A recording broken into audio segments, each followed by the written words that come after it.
Hello, good morning students.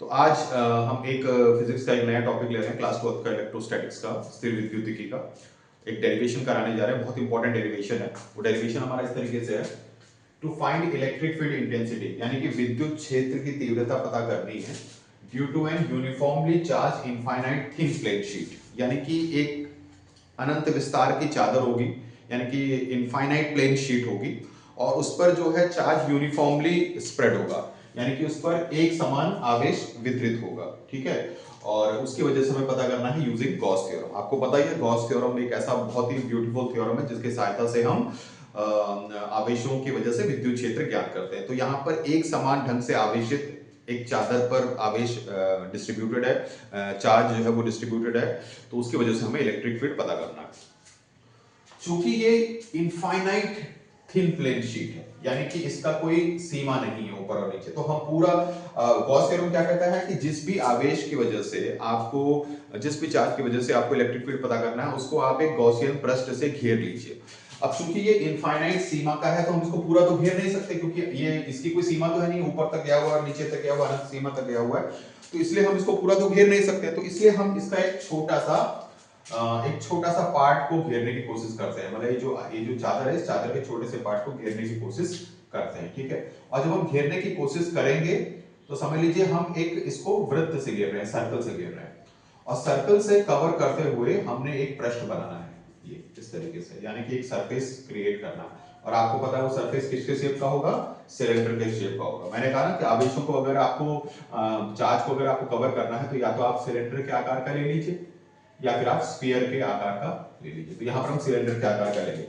तो एक छोटा सा हमने एरिया कंसीडर किया, इस थिन प्लेन शीट का एक छोटा सा एरिया कंसीडर किया जो सर्कल के फॉर्म में, वृत्त के फॉर्म में, और इस वृत्त से इसको इसको गुजरते हुए एक हमने सिलेंडर बना दिया इस तरीके से। तो यहां पर हमारा ये इस तरीके से ये सिलेंडर हमारा बन गया।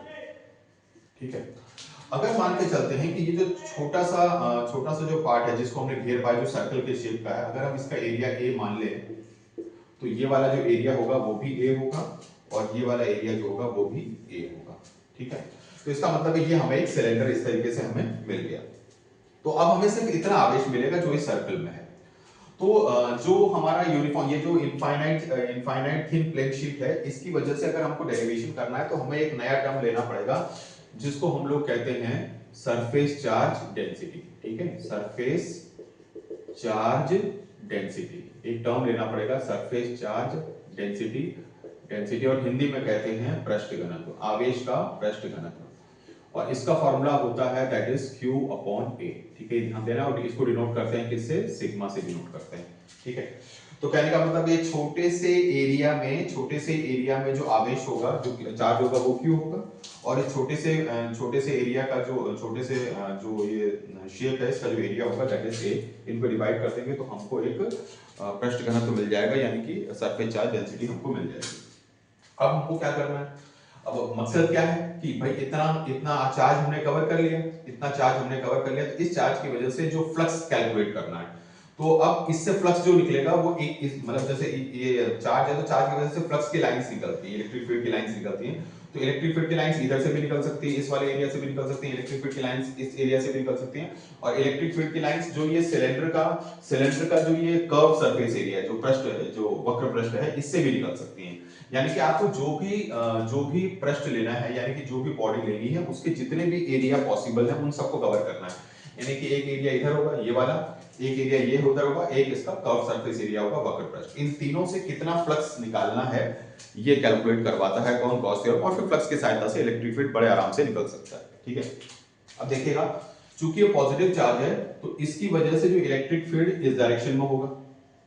ठीक है, इलेक्ट्रिक फील्ड इस direction, positive charge electric field इस है, और आपको पता है ये एरिया कुछ ऐसा है कि इसका एरिया वेक्टर भी इसी डायरेक्शन में होगा। अब जैसे इसी तरीके से ये पॉजिटिव चार्ज है तो पॉजिटिव चार्ज से इलेक्ट्रिक फील्ड इस डायरेक्शन में होगा, और एरिया वेक्टर भी इसका, क्योंकि इस तरीके से, तो एरिया वेक्टर भी इसी डायरेक्शन में होगा। ठीक है, electric field and area vector. फिर अब जब हम इस पृष्ठ ये वाले इसकी बात करें, कर्व सरफेस एरिया की बात करें, तो यहां पर हमको अगर फ्लक्स निकालना है तो हम एक छोटा सा एरिया कंसीडर करेंगे, और छोटे से एरिया को हम लोग dA मान ले चलिए। तो इसका जो एरिया वेक्टर होगा वो ऊपर की तरफ होगा, दैट इज dA जो है वो इस तरीके से ऊपर की तरफ होगा। अब हमें कैलकुलेट करना है, लेकिन ध्यान रखिएगा इलेक्ट्रिक फील्ड की लाइंस या तो इधर हैं या फिर इस तरह, इलेक्ट्रिक फील्ड लाइंस ऊपर की तरफ नहीं, क्योंकि पॉजिटिव। तो इसका मतलब अगर यहाँ पर कोई पूछेगा इलेक्ट्रिक फील्ड की डायरेक्शन क्या है, तो इलेक्ट्रिक फील्ड की डायरेक्शन इसी डायरेक्शन में होगी। अच्छा, मान लेते हैं मतलब इस वाले को फर्स्ट सरफेस मान लेते हैं, इस वाले को सेकंड सरफेस मान लेते हैं, और ये जो छोटा सा जो ये कर्व सरफेस एरिया है इसको हम लोग थर्ड सरफेस मान लेते हैं। इन तीनों से हमें टोटल फ्लक्स निकालना है। यानी कि गॉस थ्योरम कहता है कि फ्लक्स निकालो, तो phi इज इक्वल टू हमारा हो जाएगा phi1 plus phi2 plus phi3। सबसे पहले हम phi1 निकालते हैं। phi1 ये वाला है, तो इसमें E इसमें सिंपली हो जाएगा E डॉट A, यानी कि दोनों सेम डायरेक्शन में है, तो यानी कि ये हो जाएगा EA cos 0 डिग्री, यानी कि इसकी वैल्यू आ जाएगी दैट इज EA। ठीक, उसके बाद निकालना है हमको क्या, phi2 मतलब इस वाले से, इस वाले एरिया से। तो इसमें भी फ्लक्स का फॉर्मूला होता है E डॉट A, तो इसमें भी दोनों इलेक्ट्रिक फील्ड और एरिया वेक्टर दोनों सेम डायरेक्शन में है, तो यानी कि यहाँ पर भी आ जाएगा EA। चलिए अब थर्ड सरफेस से, थर्ड सरफेस मतलब ये कर्व सरफेस एरिया, जो ये सिलेंडर का कर्व सरफेस एरिया है, अगर यहाँ से हमें निकालना है phi3, तो हम लोग क्योंकि हमने छोटा सा एरिया लिया, तो यहाँ पर हम फ्लक्स का ये वाला फॉर्मूला यूज करेंगे E dot DA। Okay, E dot D, लेकिन E इस डायरेक्शन में है, क्योंकि हमने इधर ले लिया, तो ये इस डायरेक्शन में इलेक्ट्रिक फील्ड और ये DA, यानी कि E और DA के बीच में एंगल कितना हो गया, 90 डिग्री। इसका मतलब है चूंकि इनके बीच में एंगल 90 डिग्री हो गया, तो हम इसको EDA cos 90 डिग्री, और यानी कि इसकी वैल्यू हो जाएगी 0, क्योंकि cos 90 की वैल्यू 0 होती है। तो बताइए जो हमारा टोटल फ्लक्स हो जाएगा phi that is equal to phi1 plus phi2 plus phi3।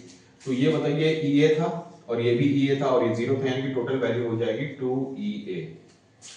अब हम ये भी जानते हैं कि अकॉर्डिंग टू गॉस थ्योरम, हम ये भी जानते हैं कि गॉस थ्योरम की सहायता से फ्लक्स की वैल्यू कितनी होती है, फ्लक्स की वैल्यू होती है Q अपॉन एप्सिलॉन नॉट। ठीक है, Q कितना है, जितना हमने चार्ज कवर किया, और Q की वैल्यू को यहां से उठा लेते हैं। बताइए यहां से Q की वैल्यू कितनी हो जाएगी, यहां से Q की वैल्यू हो जाएगी सिग्मा इनटू A। ठीक है, यहां पुट कर देते हैं, यानी कि इसकी वैल्यू हो जाएगी sigma A upon epsilon not. ये हो गया, मान लेते हैं इक्वेशन 2, और ये जो हमारा टोटल फ्लक्स आया था ये बात, ये बेसिक फार्मूले से आया है और एक गॉस थ्योरम से आया, तो दोनों है तो फ्लक्स ही, तो दोनों को इक्वेट कर देते हैं, यानी कि ये आ जाएगा 2EA is equal to sigma A upon epsilon naught. तो A से A कट गया, यानी कि E की वैल्यू 2 नीचे आ जाएगा, यानी कि सिग्मा अपॉन 2 एप्सिलॉन नॉट। इस तरीके से आराम से हमने इस को हमने डिराइव कर दिया। ठीक है, आराम से इसको हमने डिराइव करके E is equal to sigma upon 2 epsilon naught. बहुत सिंपल है, बहुत इजी है। ठीक है, ये हो जाए sigma upon 2 epsilon not.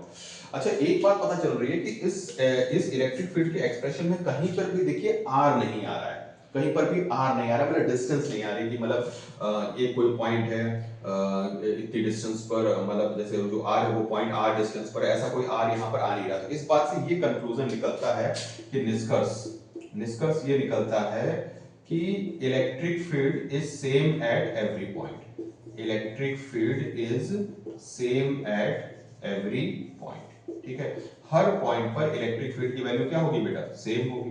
Electric field is same at, क्योंकि देखिए इलेक्ट्रिक फील्ड के जो समीकरण है, इलेक्ट्रिक फील्ड का जो इक्वेशन है, इसमें कहीं पर भी R इन्वॉल्व नहीं हो रहा। R का मतलब है जैसे ये यहाँ पर ये आवेश है, यानी कि चार्ज है, इससे R डिस्टेंस पर कोई पॉइंट है, वहां पर हमें इलेक्ट्रिक फील्ड पता करना है। तो लेकिन इलेक्ट्रिक फील्ड के फॉर्मूले में तो R आ ही नहीं रहा, इसका मतलब R का रोल खत्म हो चुका, R का कोई महत्व नहीं है, यानी कि electric field is same at every point. तो कभी आपसे कोई पूछे कि कैसा आवेश लें, कैसा चार्ज लें कि हमें मतलब इलेक्ट्रिक फील्ड की वैल्यू सेम हो, तो आपको लेना है कि इनफाइनाइट अनंत सीमा का चार्ज ले लीजिए, यूनिफॉर्मली चार्ज ले लीजिए, तो उसकी वजह से आपको इलेक्ट्रिक फील्ड सेम मिलेगा, यानी कि यूनिफॉर्मली इलेक्ट्रिक फील्ड मिलेगा।